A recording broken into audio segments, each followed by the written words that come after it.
Hello, everyone. Welcome, welcome, welcome. How lovely that we're all here together again today. Yesterday's very moving stories of now, those presentations brought us close up to the hugely diverse practices and people in the Art for Social Change community in Canada. Today, it's my pleasure to introduce you to the steering committee of ASCN, our new national network. But first, at the risk of boring you, I'm going to repeat some of my introduction to provide the introduction of yesterday to provide some context for why this organization has evolved and what we're trying to do. And then I will introduce our steering committee made up of people from across the country. So here we go. In the spring of 2020, 6 months into the pandemic, artists and their organizations across Canada were adapting to huge challenges which are still largely with us. Not easy for anyone, including the community-engaged arts for social change sector. We depend on group processes, dialogue, and often non-verbal tactile experiences through art making and collective inquiry. Could we continue our work without being together in the same room? A quick digression for a definition. Art for Social Change, or ASC, is one of many names for many forms of community-engaged arts. At ICASC, we defined ASC as groups of people who may not self-identify as artists making art themselves in any of its forms about what matters to them. This co-creation and dialogue process facilitated by a professional, loaded word, artist. It's a form of cultural democracy. With a history of over 70 years in Canada, some 400 organizations and hundreds of independent artists working in the field, it felt largely like we were still under the radar, underutilized, and often delegitimized. It also felt like we were all working in isolation without knowing much about each other's work, our ideas, and sharing mutual support. So 20 months ago, we began to work on the creation of ASCN, now with a steering committee made up of 13 regional hubs, and we began to meet regularly to get to know each other and our work. ICASC had hosted both national and international gatherings over many years, and it felt like the right time to do it again. Thanks to the Canada Council for their arts, for their support of our network. Just want to tell you a little bit about some of our goals. We're looking at building bridges between diverse communities of practice. We want to promote and support local and national initiatives, including dialogue, advocacy, artist exchanges, professional development, and national gatherings. Here we are, to address the challenges of inclusion, equity, and diversity as well. We want to nurture engagement and participation in community-engaged arts, specifically in the development of partnerships within the sector and with non-arts change organizations, such as those focused on environmental, health and social justice, and decolonization challenges. We want to provide connections with scholars working in community-engaged arts research. And essentially, we really want to provide a way for us to support each other in the field and to support our practices. So without further ado, it's my absolute delight to introduce you to the steering committee of ASCN, and we'll go in order across the country. So first, here's Jacob Zimmer, who runs Nakai Theatre in the Yukon. Over to you, Jacob. Thank you all very much. It's wonderful to be here, and yeah, I'm the artistic director of Nakai Theatre in Yukon Territory, and our offices are right beside the beautiful Kwanlin River, the home of the Kwanlin Dun, and we're on the territory of the Dahan Kwachin Council. Nakai is a over 40-year-old organization that has done many things through its history. Some a bit more focused on social change, some more focused on participating in the Canadian professional arts community. when I arrived here, we shifted our mandate and sort of focus to sort of, instead of supporting professional theater in the territory, we support the territory using professional theater. And that flip was done sort of before COVID, but what it has allowed us to do, and sort of what brings us to some of these conversations, is a combination of the puppet stuff that we started that feels very much like the social impact work that we've done, which is basically in a period of time where nobody could meet. We made big puppets and brought them out to events, and a big puppet could be run by a pod, and so you could sort of work that way. And this really just emerged out of as a theater maker and human, my desires to work with sort of principles of that speak very much to what Kevin Deere was just saying of how do we admit what's happening and try to help, and how do we use our theater practice to contribute through right livelihood to a good world. And that largely has looked like delight, and trying to create non-transactional delight with people. And you know, we could do charts on theories of change and all of that, but basically that to move at the speed of trust and to build a world and contribute to a world that is more like one I would like to live in. How do we create positive surprise? It was quoted yesterday in you know, COVID had a lot of undelightful surprises, and maybe art, one of the things we could do would be to create some delightful surprises in that. So yeah, that's my introduction, and yeah, and that's sort of our goal, and it's a different thing. And I have some questions about how can small organizations, leave with a question, how can we not overreach and our goals and sort of overestimate our ability to do social change, and therefore actually potentially be harming relations because of a lack of ability to follow through, just because you're trying to save the world, and that's a lot. Yeah. Thank you so much, Jacob. Much appreciated. Yes, you speak of capacity, and that is just really important, and often results, because of capacity, in a kind of hit and run syndrome. And so sustainability becomes really a critical piece of what we're exploring. Looking across the country, I'm actually next, so I'll describe Judith Marquez's projects, and icasc, which is an element of JMP's activities. We're celebrating our 42nd year of continuous operations, and very long history, and many different projects over those 4 decades. At the moment, what we're doing is we're running a national mentorship program called Futures Forward.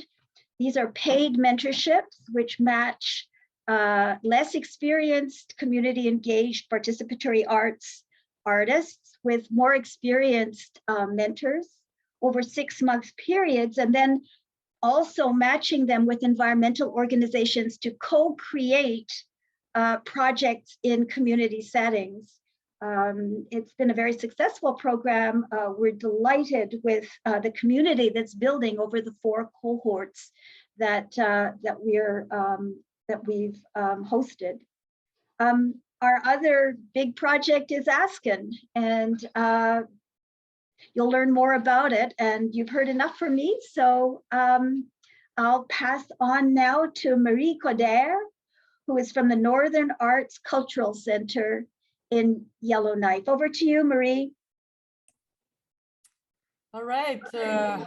Bonjour. Hi, everyone. My name is Marie Coder. I'm the executive and artistic director of the of this beautiful theater. It's the first performing arts center in the great north of Canada.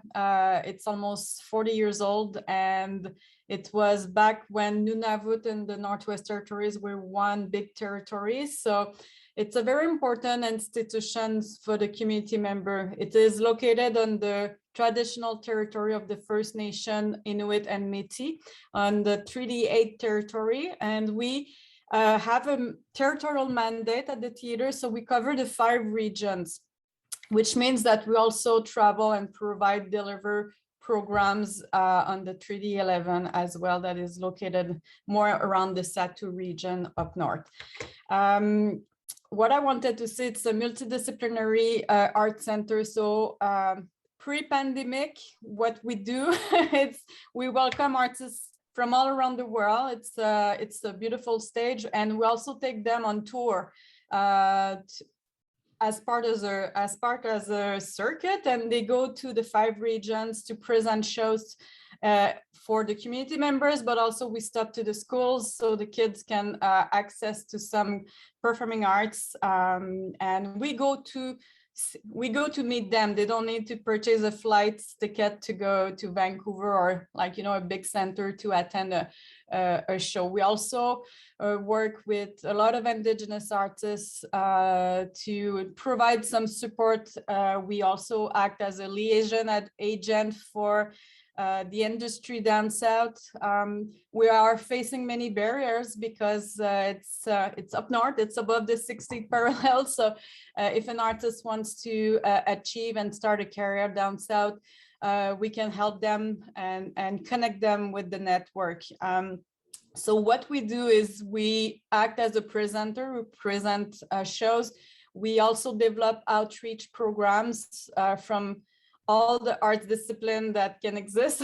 And also we run a mentorship program for export-ready artists. During the pandemic, it was quite challenging, but we try to revisit and also be resilient, try to find new ideas. And I'm gonna put in the link a project that will be presented this Saturday. It's called the Trapper Radio Series. And it's a gathering of artists from the 5 regions. Since the bush radio used to be one of the main way to communicate in between the communities, well, we created a series of film, and they start interviewing each others with the bush radio, and it leads to performances on the land. So yeah. Thank you so much, Marie. Marie, I've been at your center and it's absolutely wonderful. Love all the outreach work you're doing with communities across the Northwest Territories. Thank you so much. Thank you. Thank you. So next up is Sally Enroche from Trico Changemakers in Alberta. All right, thank you, Judith. As Judith mentioned, my name is Sally Enroche, and I'm tuning in from Treaty 7 in Southern Alberta. Our journey started when, my work is at Trico Changemakers Studio, which is housed at Mount Royal University. And our journey began when the university was designated as a Changemaker campus by Ashoka U, with the belief that now more than ever, the world needs changemakers from all discipline, backgrounds, and sectors to step into a common place and co-create the change we need. And at the studio, we work very closely with community stakeholders, students, faculty, and staff to tackle some of the complex social and environmental challenges of our time. So this also created the perfect opportunity to invite artists as vital community members to make a home at Trico Changemakers Studio with the support of Calgary Arts Development. We started with the question of how might we build the capacity of artists to create social change. It's been 4 years since that initial question, which has led us to be part of the Art for Social Change Network project. The main objective of our project was to find out who's doing the work of Art for Social Change in Calgary, what are those projects, initiatives, how is the work happening, what are the challenges and opportunities that exist in Calgary within the field. And our process was we put out a survey with about 20 questions to artists and art organizations in Calgary We also held an event in November called Why Art for Social Change to gather insights about why the work is important and create an opportunity for Art for Social Change practitioners within our city to meet, exchange ideas, and contact information. We had about 70 people register for that event, and 60 showed up, and we had about full attendance for the whole 5-hour-long Zoom event.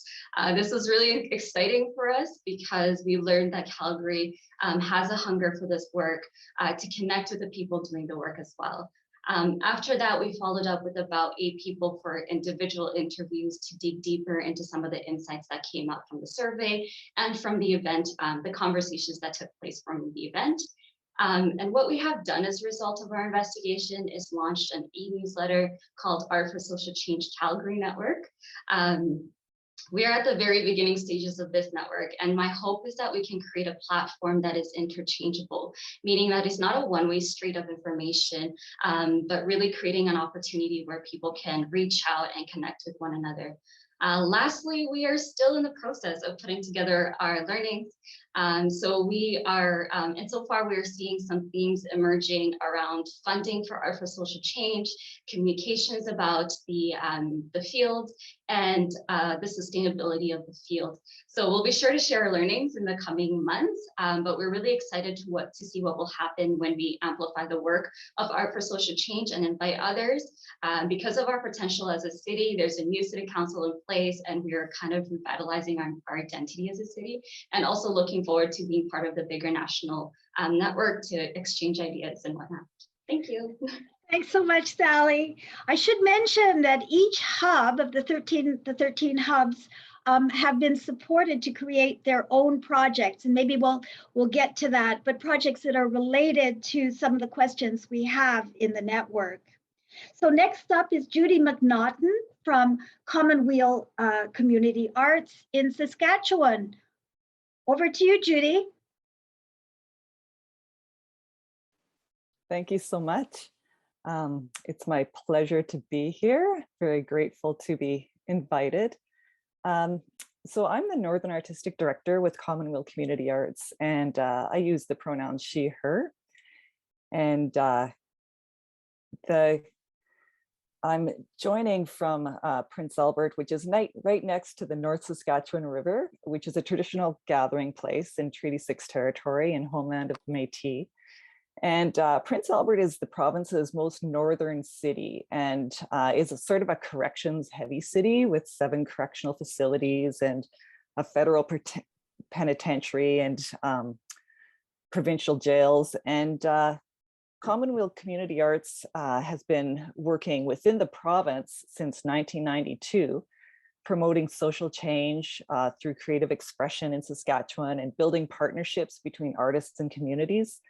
And I first began working with Commonweal in 2002 as the artist in residence in Prince Albert.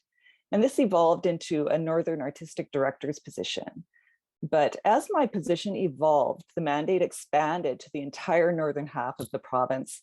And this took my attention away from the needs of the city. And some of that vacuum became filled by the city's municipal art gallery, the Mann Gallery, and more recently, the City of Prince Albert's Art and Cultural Coordinator through the Community Services Department.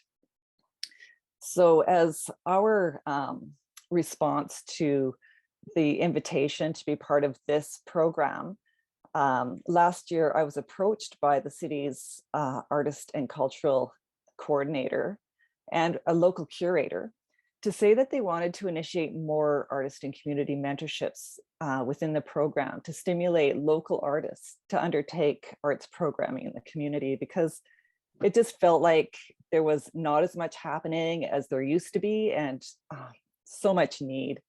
And at first they seemed a little tentative, like I might be, feeling like they were stepping on my turf. But of course, our response was, there's no limit to the need in our community, and we would do anything we could to help it along.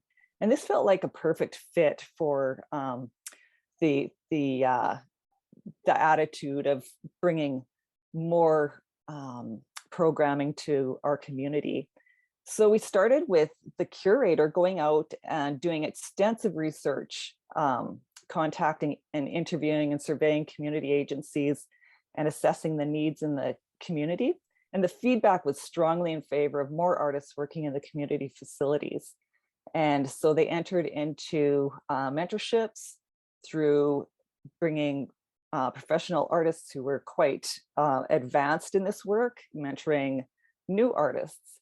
And after a year, it was really clear that there were more artists that wanted to work in this field, and many facilities and community agencies that wanted the artists in. So now we're beginning our second year and bringing in new young artists and expanding the program and learning from the past year's experience. And I'm so pleased to see this regeneration in the community-based arts programming in this city.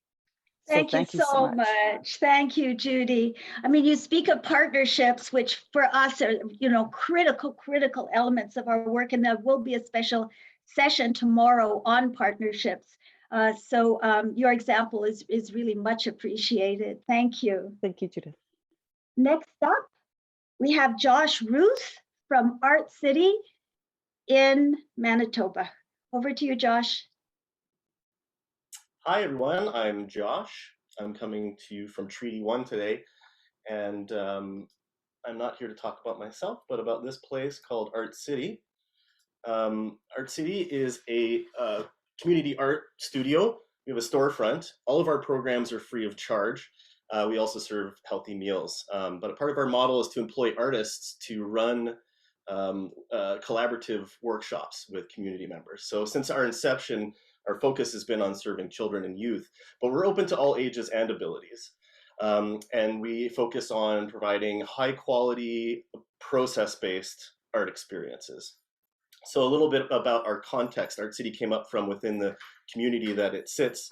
So that context, Winnipeg, or Winnipe, was first known by its ancestral inhabitants for its muddy rivers and lakes, more recently known as the source of many groundbreaking artists and cultural practitioners. Unfortunately, Winnipeg's also known as the racism capital of Canada, and for its high rates of child poverty. So Art City we see as a place for the many worlds and experience of our community to intersect. And it's founded in the deep belief that artists are important change agents in our community. And so we understand the community as a space for connection, for safety, and for healing. And so art is an incredible tool for that, of course. Community engaged practices have more recently come into acceptance and even celebration in the contemporary art world. But in Winnipeg, we've never really had a problem with the contemporary art seeing a value in process-based programming that focuses on, or art practices that focus on community engagement, perhaps because the need is so great. Mm-hmm. So we approach our programming and our practices first by building authentic relationships with community members that are ongoing, long-term, established on true collaboration. And it's about weaving the cultures and experiences of all of the artists and community members involved together through equitable collaboration. And amongst all these big words, it's about shared joy and love. And the biggest thing that we have found to be to keep central in the work that we do is to ask the youth about everything. So we consult all of our participants, but we intentionally center the voices of the youth because upcoming generations are psychically free from some of the inherited binaries that we see in our generation, and they're not sensitized to injustice. So they think more directly from their imaginations about how the world could be. And what matters to them is climate action. They're not overwhelmed by the immensity of the climate crisis like a lot of us are. They care a lot about anti-racism. They care a lot about truth and reconciliation and just Indigenous cultural practices and learning about them and celebrating them. And they care about self-identity for queer, non-binary, and trans folks, but also for everyone. And so we just try to find a way to use art making to bring their sketches for social change into physical reality and then share them with their community and with the world. Thank you so much, Josh. Are Art City is one of the very early participatory arts, art for social change organizations in Canada. When were you founded? 1998 was the year that Art City was piloted in the space that it still exists. And since then, now we do programming across the city at between 10 to 16 different sites on a weekly basis with a variety of different kinds of participants. Thank you so much, Josh. Thank you. So now up next is Shauna Connell from Art Bridges in Ontario. Shauna. Hello, everyone. Greetings from Takaronto, Mississaugas of the Credit, Treaty 13. I had the pleasure and privilege of sharing some of the work Art Bridges has been doing as a regional hub with the ASCN project yesterday at the Stories of Now session. It was so moving to hear the incredible presenters speak from the heart and share their wisdom. Thank you so much again to everyone who participated. The Stories of Now project is about gathering and sharing stories emanating from the field, community engaged arts and arts for social change now, and about what issues and areas of focus matter. The stories are unique vignettes and together a kaleidoscope of the field and practice at this moment of time. We've had conversations with over 30 artists and leaders of community engaged arts and arts for social change initiatives from across the country, from 10 provinces and territories so far. The project is not over. We have a few more months to go. And we hope that in that process, we may learn a few things and be inspired by some of the amazing work and people in this field, as we were yesterday in the Stories of Now session. Like numerous arts organizations across Canada, Art Bridges is navigating through the challenges of working through the pandemic and adapting to new ways of working to continue to be relevant, viable, and sustainable. Collaborations with other organizations and projects have been the key to Art Bridges' sustainability.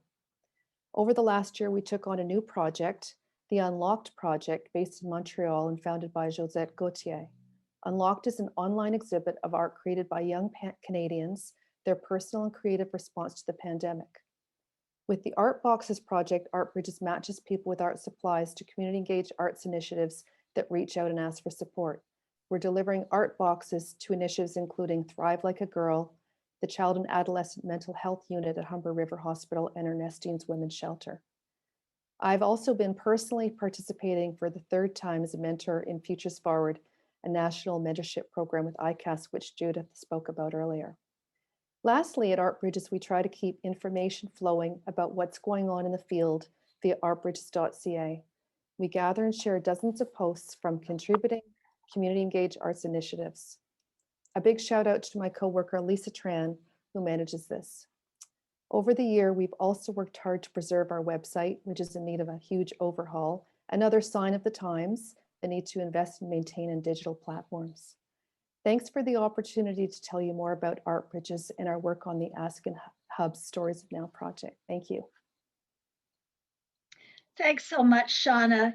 The work of Art Bridges is so important for connectivity across the country. And with icasc, we are really trying to connect us all up. The work that Art Bridges does is really important for that connectivity and knowledge exchange. Now we're moving on to Quebec. Maud Levasseur from the National Theatre School will tell you a little bit about what they're doing and perhaps a little bit about their project with ASCN. So, hello everyone.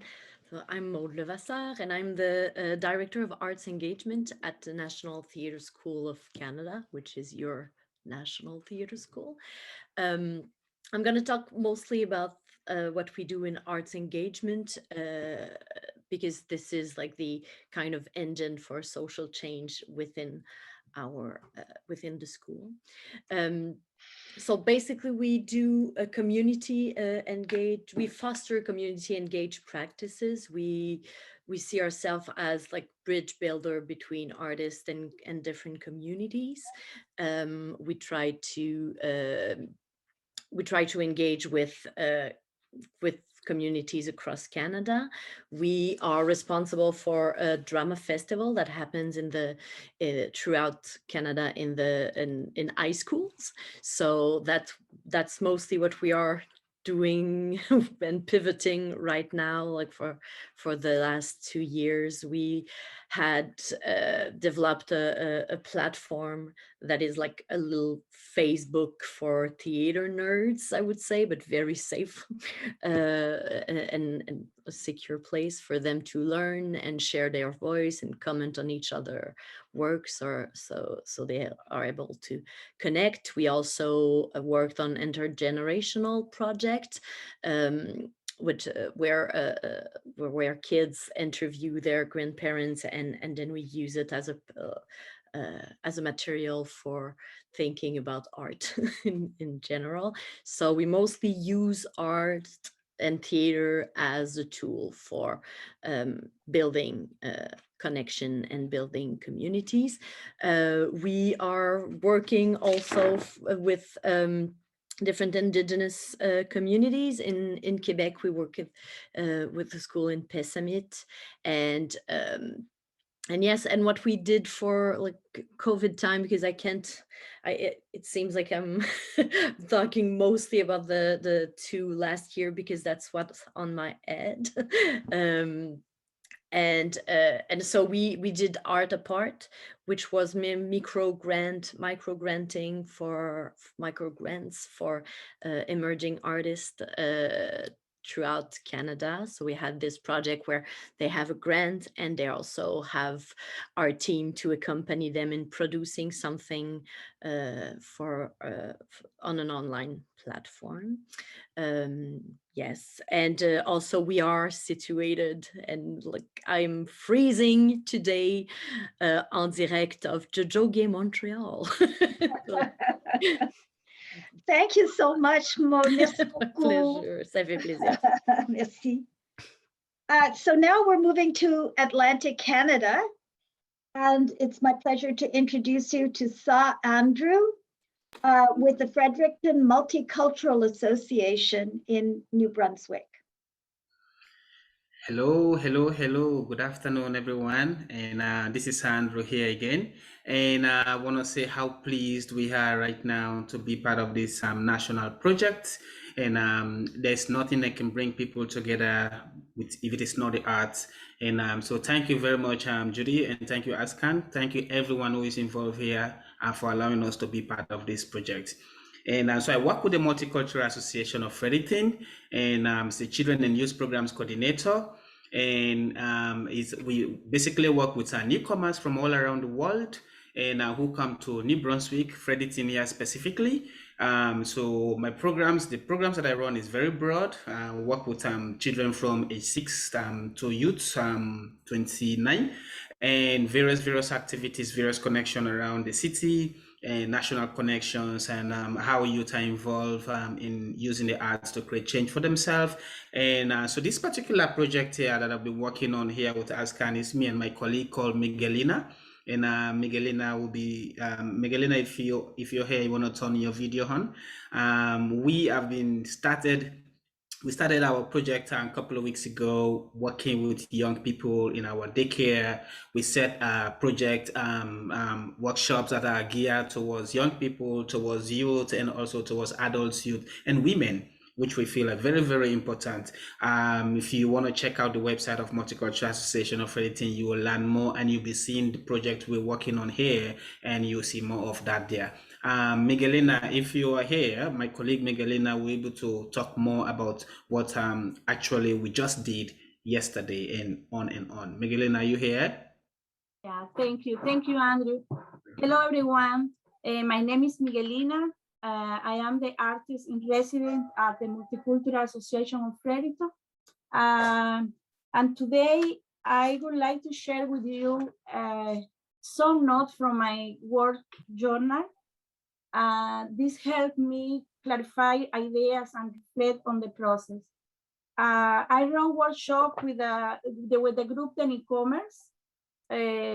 newcomers children, and we use puppets as mediators, and to work emotion, life experience, identities, and work groups.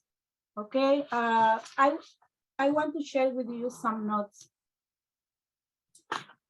This is my journal, you say here. Okay, we are sitting at the table working on the puppets. We need to create the skin. While the children cover the puppet with papier mâché, we reflect, imagine, and discuss. I want to show you, this is the skin for the puppet. I don't know if you can see. Okay. Why are all the puppets white? Asked Mohammed. Can we paint them? Andrew asked. They start thinking about names for their puppets. Mine's name will be Sophia, says Julia. Mr. So and so, says David. Mr. and Mrs. So and so, says Miranda. And they all laugh. They play with the still wet puppets. Mohammed is frustrated because he can't control his puppets. I explained to them that in the next section, we will create the controls for the puppet, and they will be able to manipulate them. They also will design and play the nose, eyes, mouth, and they will also need to find a voice and create history. Let me show you. Here is the Mrs. and Mr. So and so. Now, I think children are the hope of the world. I have a lot of faith in these children. I trust that through playing with this puppet, they understand, discover, and reflect on the world, but making a small inner changes, we can transform the world. And I want to finish with this. Judith. A lot of people in little place doing little things can change the world. That's just Thank lovely, Magdalena. Thank you so much, Sandra. Thank you. Excellent. Well, Thank you so thank much. you. Okay, okay. That's wonderful. Okay, we're still in Atlantic Canada. We're going to Newfoundland now to Natasha Blackwood at First Light. Natasha, there you are. Hi, thank you so much for having me. I work at First Light in St. John's, Newfoundland, Gramguk. So First Light is formerly known as St. John's Native Friendship Center. We're a registered nonprofit that serves the urban Indigenous and non-Indigenous community by providing programs and services rooted in the revitalization, strengthening, and celebration of Indigenous cultures and languages in the spirit of trust, respect, and friendship. We've been serving the urban Indigenous population of St. John's metro area for 38 years. We have 5 locations, 600 members, 70 staff, and we offer lots of services in systems navigation, social support, housing support, education, medical transportation, childcare, and more. But today I'm here to talk about our arts department. We have several free weekly community programs rooted in cultural arts, such as crafting, Wisdom Circle, Community Culture Circle, Elder programs, traditional dance, and drumming, as well as a free after-school program that is rooted in cultural arts and community building.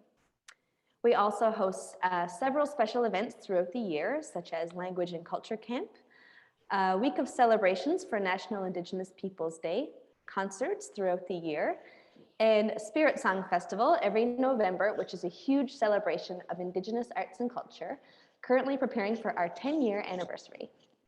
All of our arts initiatives are steered by Indigenous-led committees, facilitated by Indigenous artists, and delivered to the community for free with Indigenous priority registration. As for me, I'm the coordinator of our Center for Performance and Creativity, which is First Light's newest social enterprise. We're working hard to convert a 100-year-old church into a world-class Indigenous art center, which is about as complicated as it sounds. This is our building. I'm here right now. It's 30,000 square feet.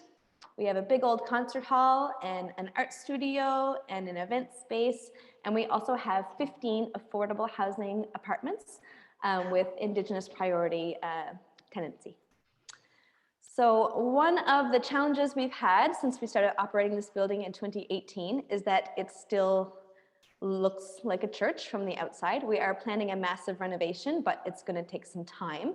And so there's some real work that had to happen to help community members feel welcome and represented here when they come here for their art making. So that kind of brings us to our hub project, where we were taking old church found objects and we're planning a series of artist residencies over a number of years to indigenize our spaces. So our hub project is that we had 2 old church pianos and we convinced the church council to give them to us and had them painted by Indigenous artists. Actually, sorry for the echo, I'm in the art room right now and I just wanted to show you while I'm here. So this is one old church piano that was painted by Mi'kmaq artist Nelson White from Flat Bay First Nation. And then this one over here, you can see the beautiful caribou. Was painted by Inuk artist Jessica Winters from Makkovik, Labrador. And so they live in these spaces. They're just the first 2 in a series of residencies we're hoping to do to help people feel welcome and represented and celebrated in our spaces as we navigate this journey to converting this building to something that can that can serve the community for many years to come. Thank you. Wow, what scale you're working on at First Light. That's quite remarkable. Thank you, Natasha. I understand there was community consultations during your project, and that involvement of the community is such an underpinning element of Art for Social Change, of course, saying the obvious. Thank you so much. Thank you. Next, we move north to Labrador, to Tim Borlase, who runs Labrador Creative Arts Festival. Tim.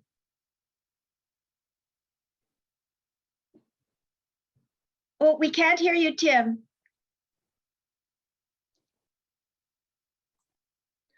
Sorry, I'm very happy to welcome you to Labrador, the home of Nunatsiavut, the Innu Nation, and Nuatulvut. And I'm going to talk about a project within the Labrador Creative Arts Festival. And this here is a banner indicating all the years that the Arts Festival has been going.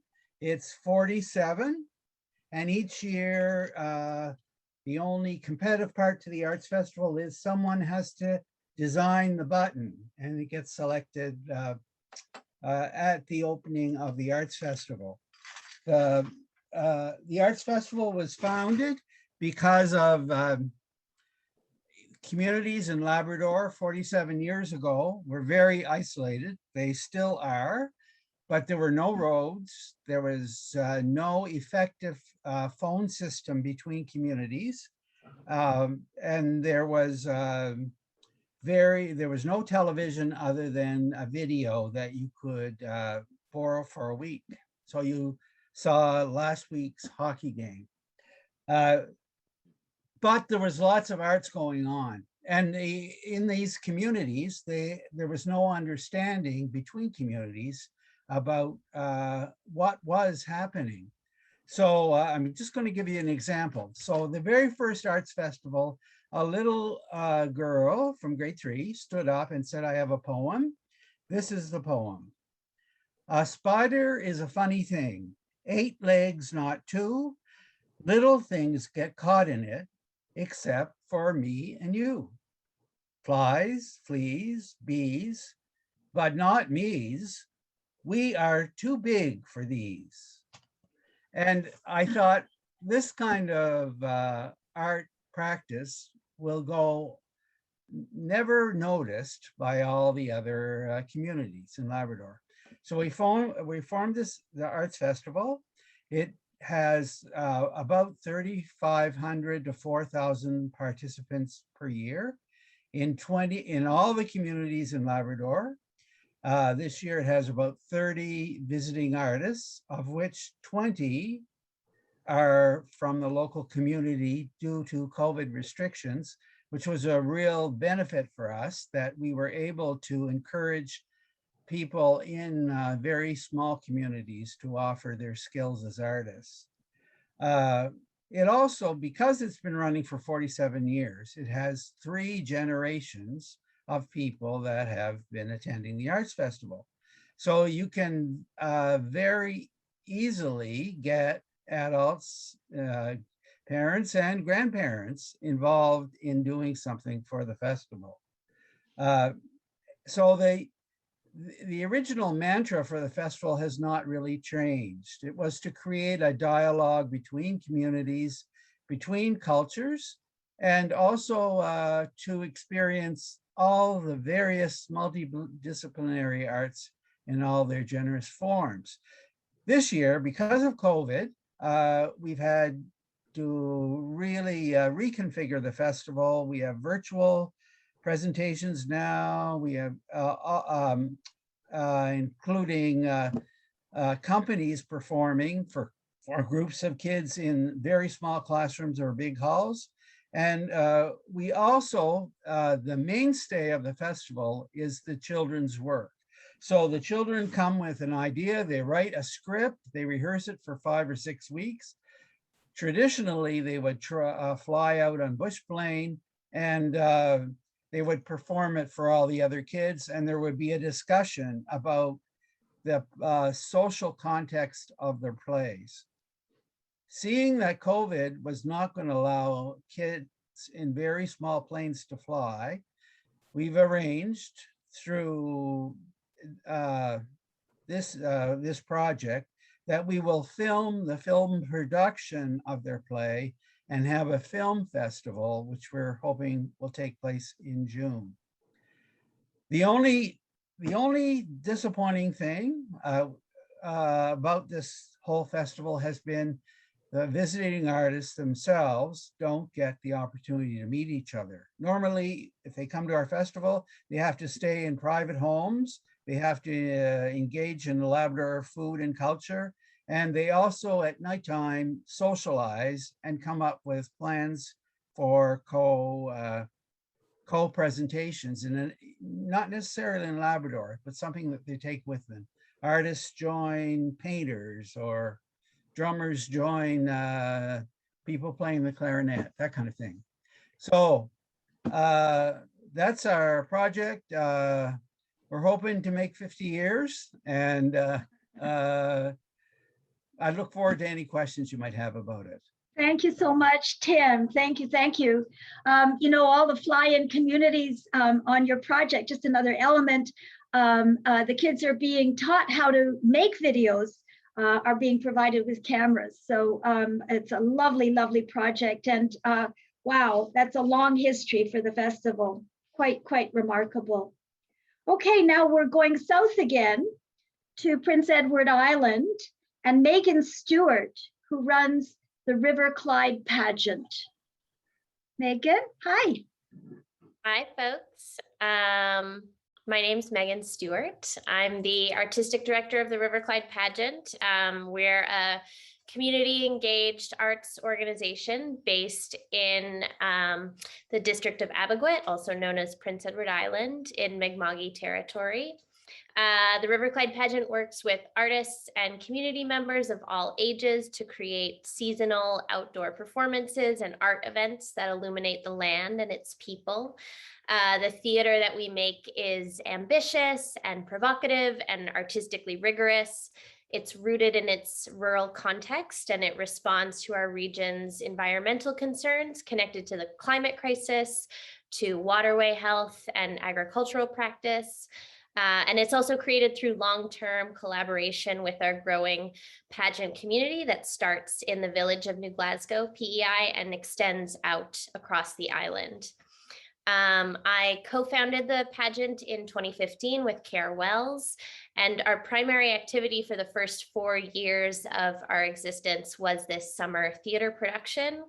And for that, the creative process begins with a series of free artist-led workshops for all ages in stilt walking and music and large-scale puppetry and design, dance, drama, lantern creation. Participants learn skills and develop material in these workshops, and they kind of serve as a gateway into the production itself. So material that's created in the workshops gets integrated into the show. Participants become performers and musicians and puppeteers and builders. And then we present 2 weekends of public performances, with each show concluding with a dinner for audience and participants on our outdoor site. Food is really integrated into our activities, and even like just last year, we now have a community garden for the pageant.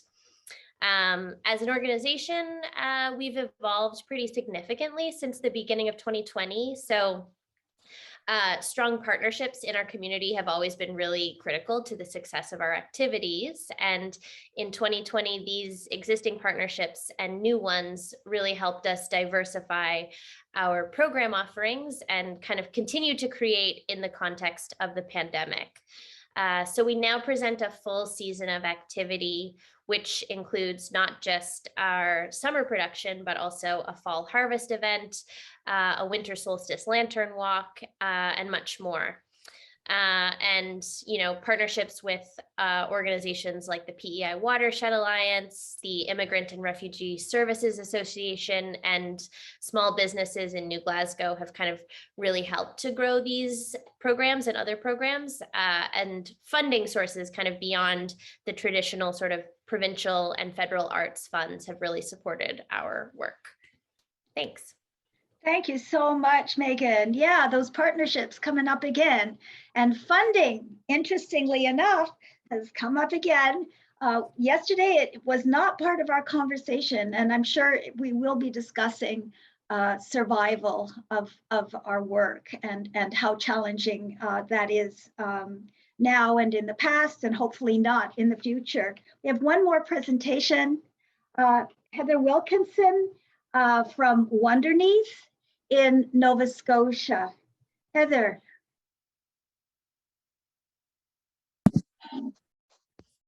Hi, everyone. It's been great hearing from everybody. Welcome. We're here in Shipuktuk, Halifax, where the Art for Social Change Hub is a partnership between Wonderneath and Youth Art Connection, which is founded by Ryan Veltmeyer, our host for the day. So I'll just tell you a little bit about Wonderneath and then about the project that we're working on together. Wonderneath is an artist-led organization based in Shipuktuk that brings professional artists and local residents together in dynamic art explorations. What began as a long kind of extended conversation between our immediate neighbors over a decade ago about the role of arts in our community and how we artists and community members can support each other, has grown into a thriving charitable nonprofit where we provide both affordable studio space that creates a collaborative context for practicing artists, and also have neighborhood arts programming where the public can gather and make art, prioritizing ongoing outreach to communities facing barriers to arts access. In the last year, we've moved into a new purpose-built facility built in collaboration with another artist, Emily Flanke, and here we're dedicated to providing long-term barrier-free studio access for a variety of artists, creating greater access to the arts for our broader community through our community studio and regular programming, and looking to highlight the critical role of hands-on studio space in artistic development. Some of our ongoing programs that we've been kind of working to adopt in the last year are our open studio, which is a weekly free all ages art making program.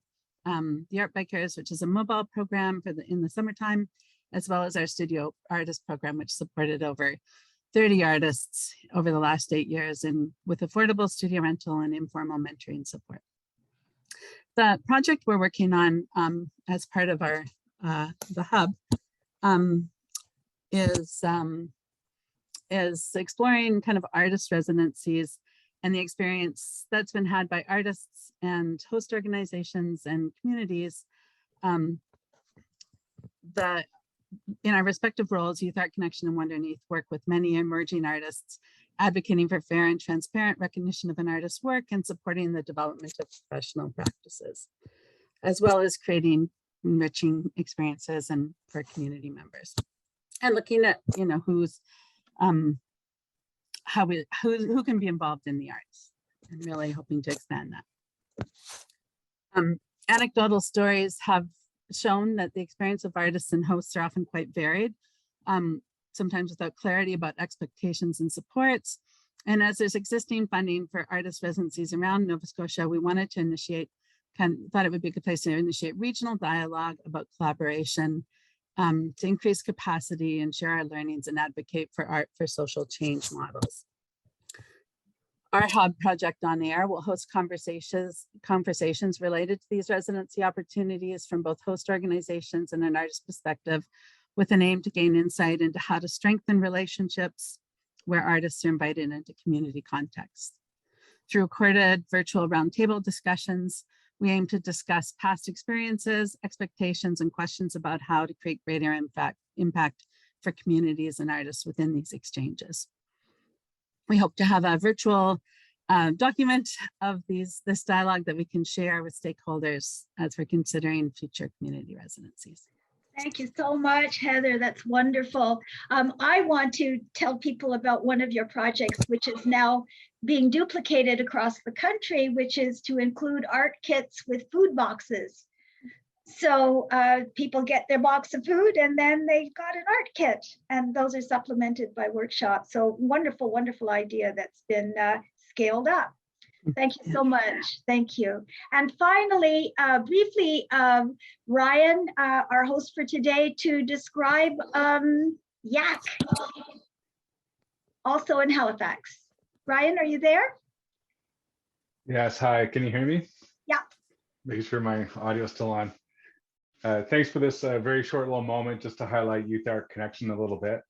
We started YAC 10 years ago, and the group of people we were really focused on was very talented young artists facing a variety of different barriers in their lives.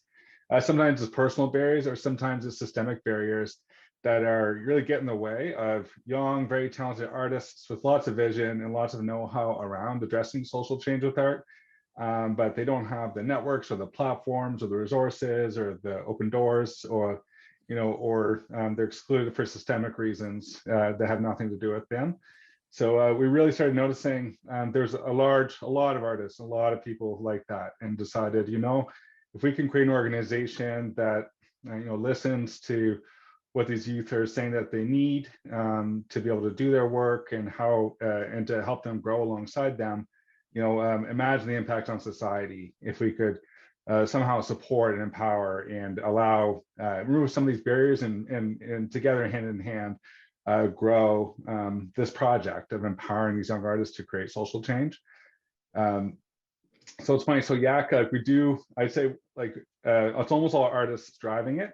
I'm no longer the director either. There's an amazing woman who was here yesterday sharing a lot, Moshella Short, who's leading it now. But Moshella and the whole team continues this tradition of really empowering youth. And what empowering often means, we do very little art, I'd say. Like, sometimes the youth really want to do art, so we absolutely create platforms where they can present, but we don't teach people how to make art. We don't facilitate particularly art itself as what we're doing. We're mainly teaching people how to navigate business and communication skills and understanding of the world around them, and helping provide them with some tools and opportunities so that they can go ahead and do the art that they're already doing. So that's really our model. It's like trusting and believing in all these young creatives, and doing whatever we can to allow them to do the work that we all need them to do, really, to create change in the world. Thank Yeah, you, so Ryan. that's a little bit about YAC. Yeah, thank you so much. Thank you, everybody, for your presentations. I have one question that I'd like to ask anyone to respond to. There are huge differences of context amongst us, as is evident by your presentations. And I believe it might be interesting to look to share some of these realities. So here's the question. Looking at a wide shot, rather than a close-up, how would you describe the situations, the context within which you're working, including perhaps, but not limited to the pandemic? What's the landscape like? What are the conditions, the social conditions, the funding conditions for your organizations? What's the wide shot? And if you could just put up your hand, Patrick will put you on stage.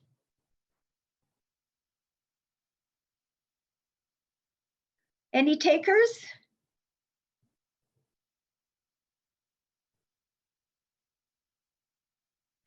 Well, one of the premises of Art for Social Change is that silence, as long as people aren't asleep, is a useful thing to admit.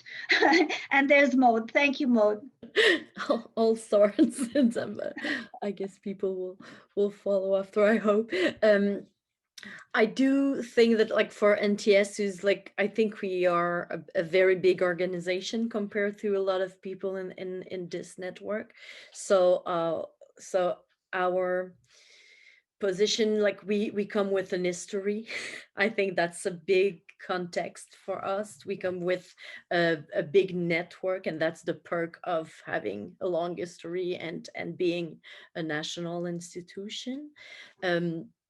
And it also comes with a responsibility and the need for a position of humility, I think, like in the work we do in fostering community project. I do think that we need to be more and more decentralized or invisible in the collaboration, like at least not be the center of the collaboration. I would say that this is like where I feel, but funding wise, we are okay.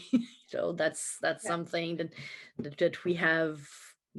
We don't think as much about us, but we still think about it because it is. Which is an anomaly in our field, because most people are struggling for survival, especially during this pandemic period. Exactly. Yeah, I think that word humility is really important. And yesterday, people spoke of decentralizing power within their organizations. A lot of people spoke about that, which I think is really important for our sector. So now I see that Josh has his hand up. Josh. Oh, that's Tim. Tim, do you want to go ahead? Yeah, sure. I have a short answer. I think we're in a position where we have received a lot of funding in the past year, but we haven't necessarily been able to fulfill what we said we were going to do because of the circumstances, school being closed, and we work with kids, and the kids have to originate the creativity. They make it themselves. So now we because we couldn't hire artists from outside the province that easily, we have used artists from the community, at least 2 in each of the 26 communities. So that means now there's an expectation that maybe they'll work again and maybe they'll collaborate on something terrific. So I can see this is a case of too much money, and next year it's going to be a case of not enough money because we have all this expectation. So I'd like to hear back from other people about what they're doing about their final reports. Yes, the thing is that a lot of people are expecting triage happening in the arts. We hope that's not going to happen. Some organizations have received, support from the federal government and from their local governments, but we really don't know what the future holds. So it's a very relevant dilemma for us. Josh, would you like to speak to this question. Sure, yeah. I think it was Brenda asked a question about funding earlier in the chat as well. And Art City does receive some provincial funding, but interestingly, a large chunk of it comes through leisure funding. And so I'm going to co-opt this question to bring up something else that's on my mind, which is that, we were asked to consider what the dream would be within the space of the work that we do, Art for Social Change. And I think a broader understanding within the cultural, the broader culture in general, the power of art to transform individuals and communities. And we often hear comments like, it's so nice to see the kids doing arts and crafts, or it's so great that you're keeping kids off the streets. And the reality is so much more profound than that. And so I think probably a lot of the other network members and a lot of the colleagues that are in attendance today could relate to this sort of, it's not an intention to minimize the work, but it's a lack of understanding of just how transformative it is.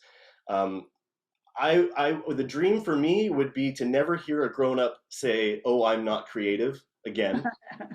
And so if we're giving young people experiences to collaborate with artists from a very young age, I'm hoping that we can filter that out. And then the dream is nothing short of the infiltration of art into every facet of society. Absolutely, absolutely. One of the things we've talked about in the network is the need for getting out from under the radar and being able to explain in language that's accessible to the powers that be and to the general public about the essential nature of creativity and of participating, arts participation. And I think we have a problem of communication of different languages that slide by each other. So yes, big job to do. Big advocacy, but also just information going out to people about what it is that this huge sector does. So thank you, Josh, for that. We have 2 minutes left. Heather, would you like to comment? Oh, you're. Sorry. Yeah, thanks. I really agree with what Josh has said, and I think that I think most of us here understand the power of what we're doing and have seen it in action. I think my comment is just that I've noticed over the last few years that in terms of funding, there's definitely more recognition of the importance of public and community engagement in funding. And that where we used to always fall between the cracks, maybe there's a little bit more of an opening for us, but there's all the other organizations that are now kind of trying to reach in there as well.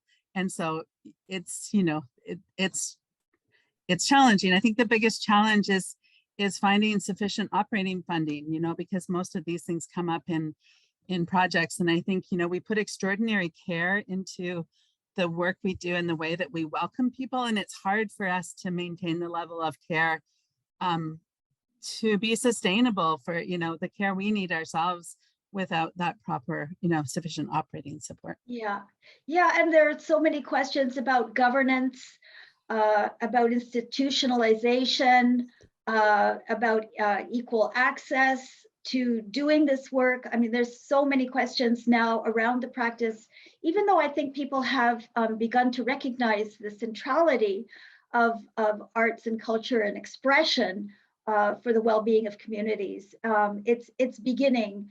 After 40 years of working in the field, I am hopeful for the first time. But it's still the case that many of us are just working from project to project without core funding, which doesn't enable us to have the capacity to do the work we potentially can do, and really limits the number of staff, for example, that we can hire to do that work. So many issues, and I think we all look forward to discussions, exchange with the people in power who are making the decisions about the funding structures, including whether we need to be not-for-profits. So, with a board and all. Anyway, I'm digressing. I see that there are a bunch of questions in the chat. I'm wondering if we could, Akil, could you just take Yes, we do. question? Yeah, we do have a bit more time. We'll take a few minutes to go through some questions. One question, and sorry for folks that can't see me yet, from Naomi Chorney or Naomi, do we have to resign ourselves to shoehorning our practice and work into existing institutional structures like you were talking about? Is this on ASCN's radar or agenda? How have some of the organizations present here today evolved their decision-making process into one that is more holistic, equitable, consensus-based, etc.? So again, I'll invite the speakers to raise their hand, and I see Jacob is enthusiastically raising his hand to start us off. Thanks. I mean, I think this question is crucial in I feel at Nakai. I mean, we're very lucky in the North in terms of our proportion of funding per capita is very high, and the Canadian government is involved in a sovereignty project in the North, and that is a lever that we can use to access money. And even though I don't believe in trickle-down economics in the large scale, I understand that actually my job is to do that, is to look at government programs, look at foundation programs, and extract as much wealth from them as possible and redistribute it in community. That's part of my job.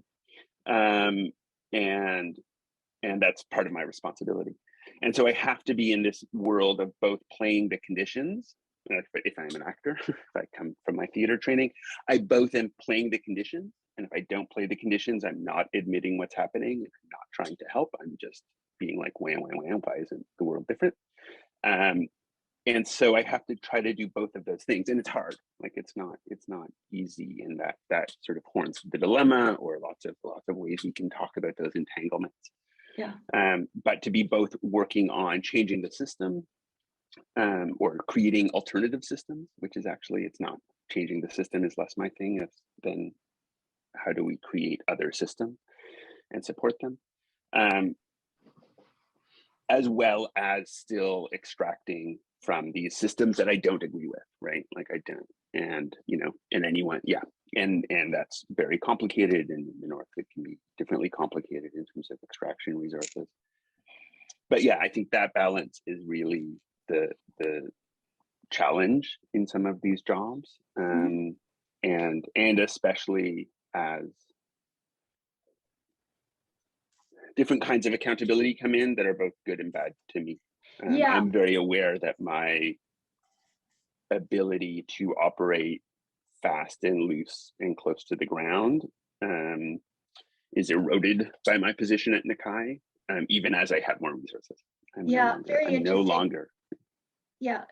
Yeah, and for so many of us, we have to reframe what we do.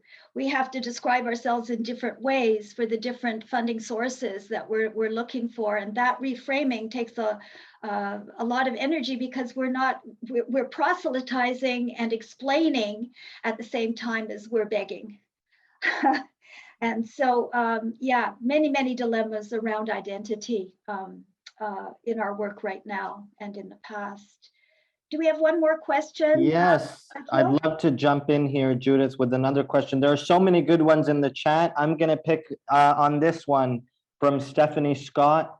Are there intentions for regional hubs to offer opportunities or events for individuals and other organizations who may be interested in getting involved in Art for Social Change initiatives in their communities? In other words, the big question that I understand is an ongoing conversation. How do other folks fit in? We're all a big community here. What do we do? And I'll let Judith start the answer to that and see if other presenters want to raise your hand. The simple answer to your question is we are committed to bringing people together under the umbrella of ASCN. We don't know how exactly that's going to happen, and that will depend on who gets involved in dialogue around the future of the organization, what the needs are of the communities who are not presently involved. But each of the hubs is responsible for making those connections within their provinces or territories. So it's an ongoing process. And we welcome your questions, your suggestions. We're really a baby organization, and so we're not clear about how we're going to grow up, but we're convinced and committed to growing up in an inclusive way. So I think we're out of time. There is so much to talk about, so much to exchange, and we all look forward to those conversations to come. I think when we look beyond our own operations as independent artists and arts organizations, it becomes a very productive process to connect with each other on a broader scale. And that at its essence is what ASCN is all about. So I thank all the hubs representatives for their presentations, all people who are attending this session for your questions. And I'm sorry we have to close off now, but the conversation is ongoing. Please stay in touch, and we look forward to the exchanges to come. Thank you, everybody.